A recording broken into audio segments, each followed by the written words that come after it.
A Rádio USP apresenta Programa Universidade 93,7. Olá, seja bem-vindo. Meu nome é Rafael Duarte Oliveira Venâncio e você está prestes a ouvir uma peça radiofônica da série Seleção Paulista dos Craques de Outrora, um storytelling de futebol para rádio e mídias sonoras. Mas o que seria essa série? Seleção Paulista dos Craques de Outrora? Bom, eu sou pós-doutorando do Departamento de Cinema, Rádio e Televisão e do Programa de Pós-Graduação em Meios e Processos Audiovisuais da Escola de Comunicações e Artes da Universidade de São Paulo, ECA USP. Meu pós-doutorado se intitula Futebol não é só no gramado, a narrativa no radiodrama esportivo de Estevan San Girardi, tendo como supervisor o professor Dr. Eduardo Vicente. Ora, tendo o mote posto inverso pelo jingle de abertura do show de rádio, que afirma que o futebol não é só no gramado, eu quis demonstrar que Estevan San Girardi e sua equipe desenvolveram uma narrativa inteira, com personagens e mundos possíveis, unindo elementos performativos da tradição humorística do rádio brasileiro, da cena radiodramática paulistana e da comunicação esportiva e do próprio futebol em si. Para minha reflexão teórica, eu utilizei teóricos da dramaturgia, da pragmática, da narratologia, da psicanálise, e eu verifiquei como Estevan San Girardi construiu um rádio de autor que coloca o futebol enquanto uma centralidade de mordidura, e um tecido ficcional que trabalha o real, o verossímil, o imaginado e o inventado, sem distinção alguma. Assim, um dos meus resultados de pesquisa é essa série radiofônica, Seleção Paulista dos Craques de Outrora, onde coloco à prova o que encontrei na minha pesquisa de pós-doutorado, bem como coloco em prática aquilo que teorizei e refleti de acordo com o meu olhar de mundo. Para mim, Estevan San Girardi foi um dos pioneiros do rádio de algo que chamam nos estudos ficcionais de processo historicizante. Sim, historicizante de história com E, para distinguir daquele historicizante da famosa história com H. A palavra história, com E, representa a tradução possível do inglês story, que indica as narrativas que necessariamente não são históricas, englobando algum grau que seja de ficção, seja de subjetividade ou mesmo de imaginação. O processo historicizante seria você observar a história com H e fazer uma história com E. Tem gente que chama isso de ficção histórica, mas eu acho até válido. No entanto, vale a pena retomar o uso da palavra história com E. É algo importante num mundo cada vez mais carente de narrativas. Isso faz essa minha ideia de processo historicizante entrar no campo dos estudos do storytelling, que para muitos foi fundado por Walter Benjamin em seu texto O Narrador, que em inglês é chamado de The Storyteller, ou seja, o contador de histórias. Assim, Estevan San Girardi fez um processo historicizante no show de rádio, porque ele conta, usando o radiodrama movido por personagens que são mascotes sonoros dos times de futebol de São Paulo, fatos ocorridos no jogo de futebol que acabara de acontecer. Algumas vezes, o show de rádio era transmitido no intervalo, contando as interações dos personagens sobre os eventos do primeiro tempo. Era uma maneira muito dinâmica de fazer rádio esportivo, e especialmente fazer jornalismo esportivo. Na minha opinião, Estevan San Girardi e equipe foram para o rádio que Tomás Mazzoni, Nelson Rodrigues, Mário Filho, Armando Nogueira, José Roberto Toreiro foram para o texto escrito de futebol. Todos são grandes exemplos do que chamamos normalmente de cronistas esportivos. No entanto, para o meu pós-doutorado, não bastava estudar o show de rádio Estevan San Girardi e teorizar isso de processo historicizante. Eu precisava fazer esse storytelling sonoro. Eu precisava criar essas histórias com E sobre o futebol. Eu penso em 4 motivos, 4 justificativas provocadoras. Programa Universidade 93,7. Primeiro, isso era necessário para mostrar que o processo não era simplesmente uma genialidade autoral do Estevan San Girardi, mas sim um procedimento, quase uma estilística, logo possível de ser encontrada em mais autores, bem como repetida. Segundo, isso era necessário para mostrar que a mídia sonora está mais viva do que nunca. Desde o meu doutorado, que eu defendi na ECA USP em 2013, defendo que o rádio não morreu. O aparelho de rádio pode morrer, mas o rádio como linguagem midiática sobreviverá sempre. Basta ver os podcasts de agora. Terceiro, isso era necessário, né? É necessário que é possível fazer ficção sonora. Que esse mundo de ficção sonora, de radiodrama, não é restrito àquela era de ouro do rádio dos anos 30, dos anos 40 do século passado, né? As suas radionovelas, tudo. É possível produzir e ouvir personagens ficcionais no século XXI, seja no rádio, seja nos podcasts. E por fim, um quarto motivo, a ficção esportiva. Para mim hoje o futebol, melhor dizendo, o jornalismo esportivo de futebol está dominado por duas tendências. De um lado, pelas brigas de opinião vazia das mesas redondas. De outro lado, pelos números sem sentido de biometrias ou de jogadas táticas. Parece que aquela poesia dos cronistas esportivos não tem mais espaço. Com esses 4 motivos em mente, me veio a ideia de produzir a série radiofônica Seleção Paulista dos Craques de Outrora. São 12 peças radiofônicas. 12 histórias de futebol feitas a partir da história de um craque do passado de um time paulista de futebol. Tudo dentro dos princípios do storytelling. Vamos entender um pouco desse projeto e como essa ideia de processo historicizante o tornou possível? A série radiofônica Seleção Paulista dos Craques de Outrora são 12 peças radiofônicas de minha autoria. No entanto, qual o motivo desse número? 12 é o número de jogadores titulares do futebol mais o técnico. Assim, no conjunto da série, eu pude fazer uma seleção paulista funcional. Uma seleção paulista naquele molde antigo do Campeonato Brasileiro de Seleções Estaduais. Os mais velhos devem se lembrar. Claro que muitos nomes e times não couberam em 12 lugares narrativos. Mas tentamos ser justos na medida do possível. E, claro, aqui é uma valorização do passado, não estamos falando de jogadores do tempo presente. A primeira história é de goleiro. Não estamos falando de qualquer goleiro, mas sim de Gilmar dos Santos Neves, campeão com o Brasil na Copa de 58 e 62. Falaremos sobre os tempos dele como júnior no Jabaquara, time da cidade de Santos. Quem nos conta essa história é o personagem Miguel, um jornaleiro de origem espanhola da Ponta da Praia em Santos. Já a segunda história é de lateral, talvez o maior lateral direito de todos os tempos, Djalma Santos, astro da Associação Portuguesa de Desportos. Quem nos conta essa história é o personagem Manuel, um padeiro português fanático por futebol, morador do bairro da Parada Inglesa em São Paulo. A terceira história é de Beck, defensor de primeira, quase um super-herói dos gibis. E de arte, foi bicampeão pelo 15 de Piracicaba, e jogou mais de 500 jogos em 20 anos pelo time alvinegro. Quem nos conta essa história é uma releitura minha de um personagem que é praticamente um arquétipo do caipira paulista, o Nhoquim. A quarta história é de um zagueiro de classe. Urbano Caldeira marcou tanto o Santos Futebol Clube que virou o nome do estádio da vila mais famosa do mundo, sendo palco para Dorval, Mengalvio, Coutinho, Pelé e Pepe. Quem nos conta essa história é o personagem Mãozinha, um feirante que vende peixe fresquinho, vindo das docas do Porto de Santos. Programa Universidade 93,7. Chegamos na quinta história da nossa série. Ela é de um século atrás, quando o volante ainda se chamava Center Half. E não vamos falar de qualquer camisa 5, não. Vamos falar de um que foi ídolo do Corinthians, capitão da seleção brasileira e que ainda desafiou o presidente da República em um jogo de futebol. Seu nome? Amilcar Barbuy. Quem nos conta essa história é o personagem Cigarrinho, um tributo a malandros paulistas famosos e todos corintianos do rádio brasileiro. A sexta história é de um pioneiro esquecido. Miguel do Carmo é considerado o primeiro jogador negro do futebol brasileiro, além de fundador da Associação Atlética Ponte Preta da cidade de Campinas. Quem nos conta essa história é o personagem Pedro, um mascate motorizado. Já a sétima história também nos fornece um lado diferente da introdução do futebol no Brasil e no estado de São Paulo.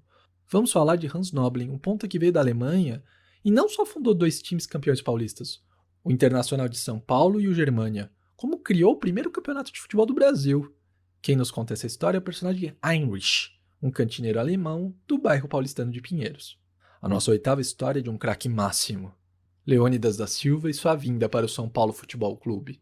Quem nos conta essa história é o personagem Advogado Canindé, baseado em um primeiro protótipo de mascote na imprensa esportiva para o tricolor do Morumbi, quando ele ainda jogava na chácara do Canindé, hoje campo da Portuguesa.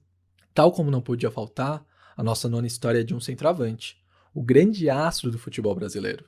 Falamos de Friedenreich, craque do Paulistano e do São Paulo, herói destemido tanto nos campos de futebol da América do Sul, como no campo da batalha da Revolução de 32. Quem nos conta essa história é o personagem Almeida, um poeta com alma bandeirante. A 10ª história é de um ponta de lança, hein? A posição normalmente dada para a camisa 10. Falamos de Pinga, jogador do Juventus da Moca, camisa 10 goleador, que vestiu a 10 da seleção brasileira antes daquele que seria seu dono definitivo, o Rei Pelé. Quem nos conta essa história é o personagemzinho, um moleque bem travesso tal como o Clube Grená.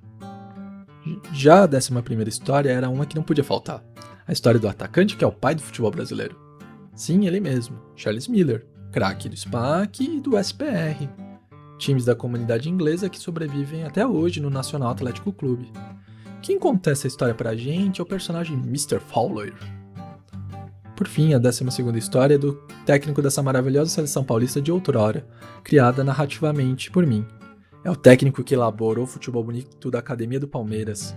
Ele que foi o técnico da seleção brasileira em um único amistoso do Mineirão. Ele que era, pasme, argentino. Estamos falando de Filippo Nunes. Quem nos conta essa história é o personagem Domenico Filippo, um dono de bar italiano fanático pelo antigo Palestra Itália. Pois bem, assim temos a série radiofônica Seleção Paulista dos Craques de Outrora. Hoje você ouvirá um desses 12 programas. Caso você tenha perdido algum deles aqui na transmissão do programa Universidade 93.7 da Rádio USP FM, não se preocupe. Eles também estão disponíveis digitalmente. Uma das formas que você pode encontrar eles é no site Jornalismo Esportivo ECA USP, mantido pelo Departamento de Jornalismo e Editoração da Escola de Comunicações e Artes da Universidade de São Paulo. Acesse www.usp.br/cje/esportivo para encontrá-los. É isso. Eu sou Rafael Duarte Oliveira Venâncio e você ouvirá uma das peças radiofônicas e storytelling de futebol da série Seleção Paulista dos Craques de Outrora. Uma boa história dos gramados para todos. Programa Universidade 93,7. Hoje a peça radiofônica da série Seleção Paulista dos Craques de Outrora é O Center Half que Desafiou o Presidente, escrita por Rafael Duarte Oliveira Venâncio. Programa Universidade 93,7.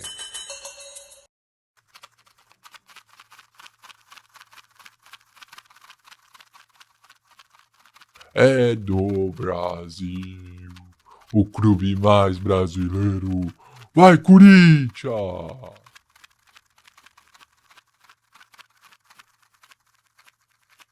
Vai, Corinthians!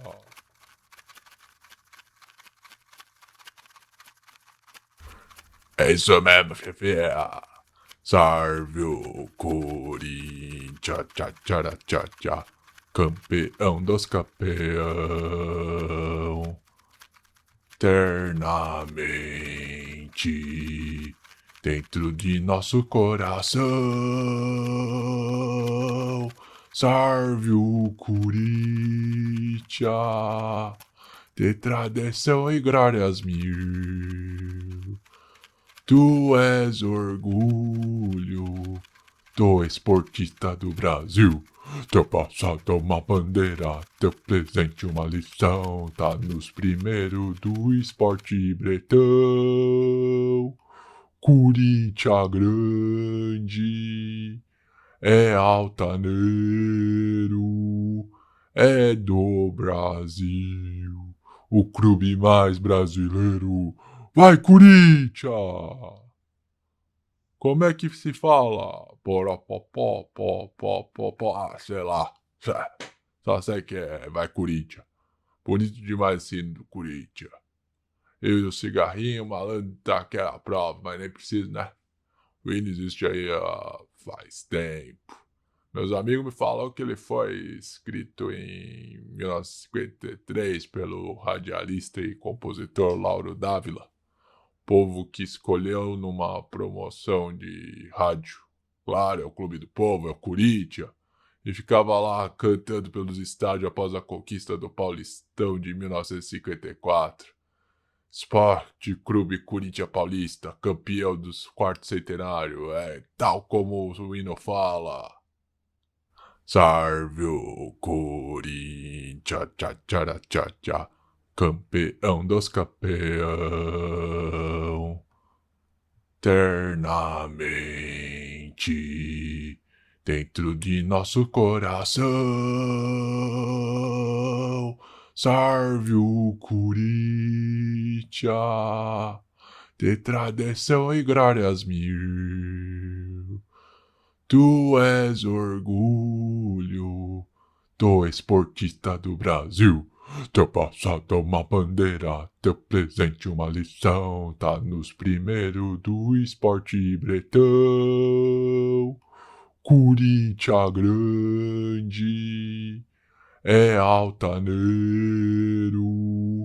é do Brasil, o clube mais brasileiro. Vai, Corinthians! Aqui é nós, primeiro em tudo. Primeiro em tudo. E se o hino falou? E se o hino falou? Se o cigarrinho falou que o hino falou? Então tá falado. Sabe que nós também foi o primeiro a colocar jogador de responsa na seleção brasileira? Sabia não? Então escuta essa prosa do cigarrinho aqui.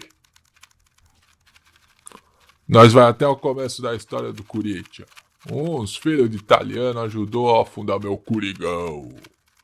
Tem um cara que fala que é o Curigão bom, mas é o meu Curigão. O sobrenome desses filhos de italiano era Barbui. O Hermógenes Barbui, por exemplo, desenhou os 4 primeiros escudos da história do clube.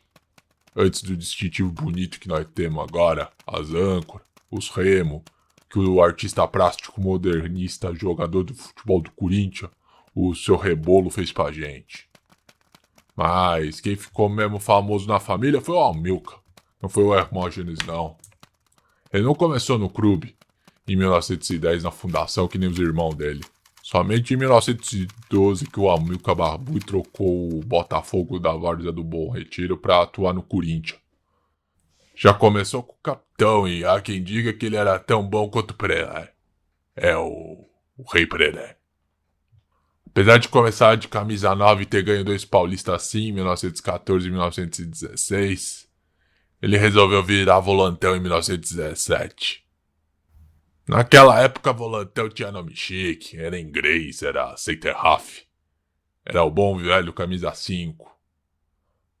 Aí veio a consagração de vez.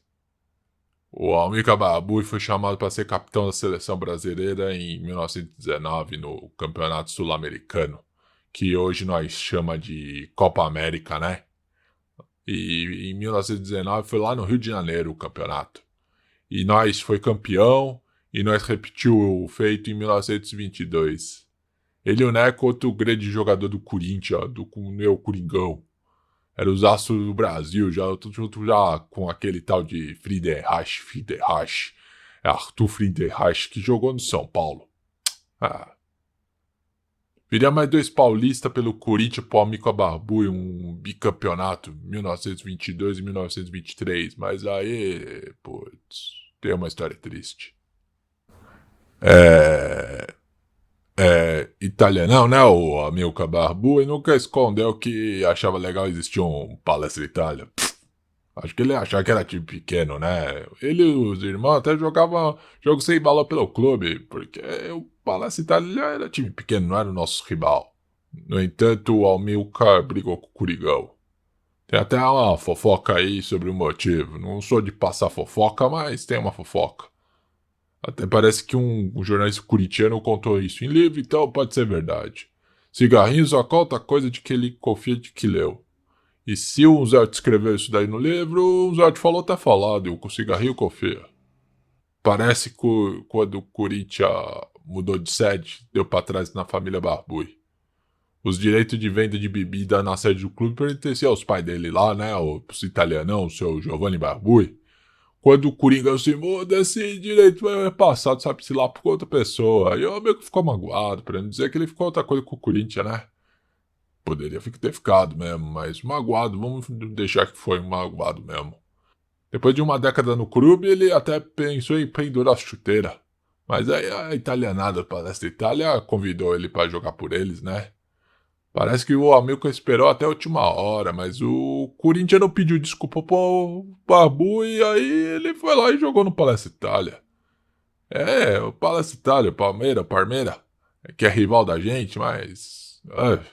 Barbu ajudou a italianada lá, foi tricampeão e ganhou 1926, 1927 e tinha uma edição extra aí, coisa estranha. Além disso, o Amilcar era jogador da Seleção Paulista de Futebol. Naquela época, os estados tinham seleção, né? Em 1922, foi campeão brasileiro de seleções estaduais, quando ainda era do Corinthians, né? Em 1927, quando era do Palestra, se tornou uma lenda. Putz, espera aí, que eu vou até aqui pegar a minha caixinha de fósforo pra contar essa história no jeitinho do sambinha. Programa Universidade 93,7. Amilcar era capitão dos Paulista, né, no Campeonato Brasileiro de Seleções Estaduais de 1927. Tal como sempre, a final era contra o Rio de Janeiro, o Distrito Federal da época, porque o Rio de Janeiro era a capital, não tinha Brasília. 1927 tava longe de ter Brasília, né? Brasília é 1960, né?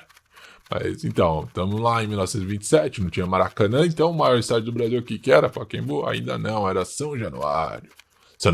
São Januário cheio, era o maior estádio do país na época, a final do Campeonato Brasileiro de 1927, que era entre a seleção de São Paulo e a seleção do Distrito Federal, ou seja, a seleção do Rio de Janeiro. O presidente do Brasil na época, o Washington Luiz, estava presente, e saca o detalhe, o Washington Luiz era carioca, mas tinha sido prefeito de São Paulo, governador do estado e era amante de esportes, gostava das regatas no Tietê. Aí, saca só. O jogo começou, 1-0 pros carioca. Nós paulistas empatemos. Aí o juiz ladrão não marcou um pênalti claro pra gente. No lance seguinte, roubou a gente, marcou um pênalti pra ajuda pros carioca, não tinha VAR. Aí os carioca ficou tudo lá na torcida comemorando, o Amilcar Barbudo foi reclamar do juiz. O Amilcar chegou chegando. Falou assim pro juiz: tá roubando a gente, seu juiz ladrão? Aí o juiz acovardou. O ladrão falou pro Barbudo: se eu não fizer isso, me matam. Ouvindo isso do juiz, que o juiz estava roubando, sabia que estava roubando, estava com medo da torcida. Então o Amilcar decidiu tirar os paulistas de campo. Em meio à confusão, parece que veio um engomadinho, assessor do presidente Washington Luiz, falando assim: o presidente Washington Luiz mandou não abandonar a partida. O Amilcar mostrou que, apesar de ser da italianada, ele tinha jogado no Corinthians e disse: avisa o governante que ele manda no Brasil, mas quem manda no campo sou eu. Isso aí, tinha que ter uma estátua dele lá no Itaquerão, no Parque São Jorge. Mas não tem, né? Aí o Amilcar Barbudo, depois de jogar nos Palmeiras, né, foi pra Itália, jogar pela Lazio, sendo o primeiro brasileiro a jogar na Itália e ser treinador também lá na Itália, né, pela Lazio, fazer de tudo pelo jeito. Aí o Amilcar voltou pro Corinthians, fez as pazes e virou treinador. Até hoje é o quinto técnico que mais comandou o Coringão, com 240 jogos.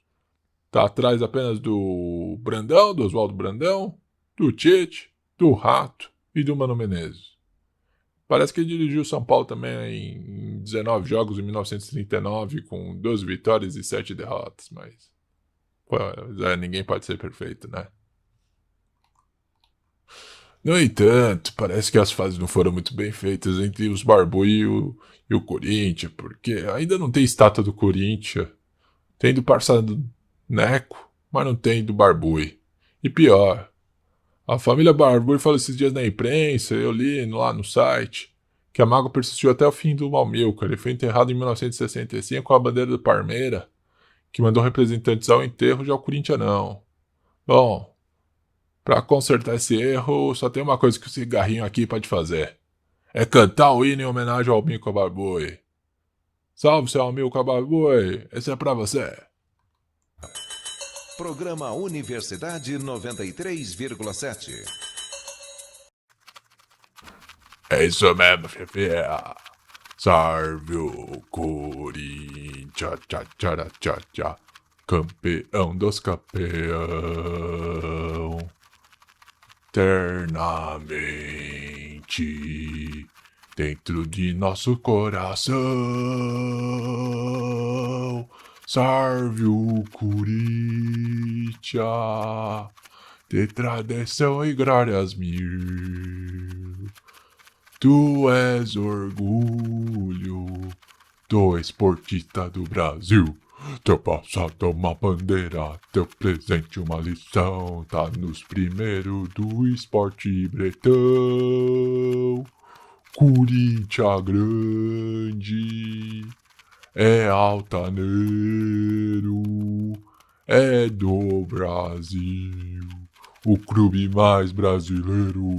Vai, Corinthians! Salve, seu amigo Arrabal Arboi!